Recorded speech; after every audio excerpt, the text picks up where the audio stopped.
రఘురామకృష్ణరాజు పరిస్థితి ఇప్పుడు కుడితిలో పడ్డ ఎలకలా అయింది. ఒకటి తనే అన్ని లెక్కలు చెప్పేస్తున్నారు. ఆ లెక్కలేంటి అన్నటువంటిదే అతి పెద్దదైనటువంటి సందేహం. ఆయనకి కావాల్సిందేంటి లెక్కల్లో?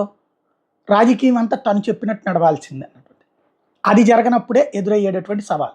ఇప్పుడు ప్రస్తుతం రఘురామకృష్ణరాజుకి కావాల్సింది ఏంటంటే, ఒకటి నరసాపురం ఎంపీ. అది భారతీయ జనతా పార్టీ అధినాయకత్వం ఇచ్చేందుకు సిద్ధంగా లేదు. చంద్రబాబు నాయుడు తేగలిగిన స్థితిలో లేరు. పురంధేశ్వరి ఆపగలిగిన స్థితిలోనూ లేదు.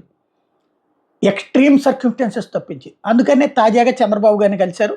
తెలుగుదేశంలో చేరుతున్నారు అన్నటువంటి ప్రచారం జరిగింది, కానీ ఇంకా కండవా వేసుకున్నట్టు కనిపించలేదు. ఆయన కలిసిన తర్వాత ఎక్కడ పోటీ అన్నటువంటిది చంద్రబాబు గారిని అడగండి అని చెప్పడం వలన ఒక అయోమయం అనమాట. దాంతోపాటుగా నిన్ననే రచ్చబండలో నన్ను స్పీకర్గా చూడాలని కోరుకుంటున్నారంటే ఈయన రెండు కర్చీఫ్లు వేస్తున్నారు. ఒకటి ఎమ్మెల్యే సీటు, రెండవది స్పీకర్కి కూడా. అందుకు చంద్రబాబు ఒప్పుకుంటారా? బాబు కాన్సెప్ట్లో ఇచ్చింది తీసుకుంటాం వరకు ఓకే, కానీ అడిగి తీసుకున్నోడు ఇంతవరకు ఎవడూ లేడు.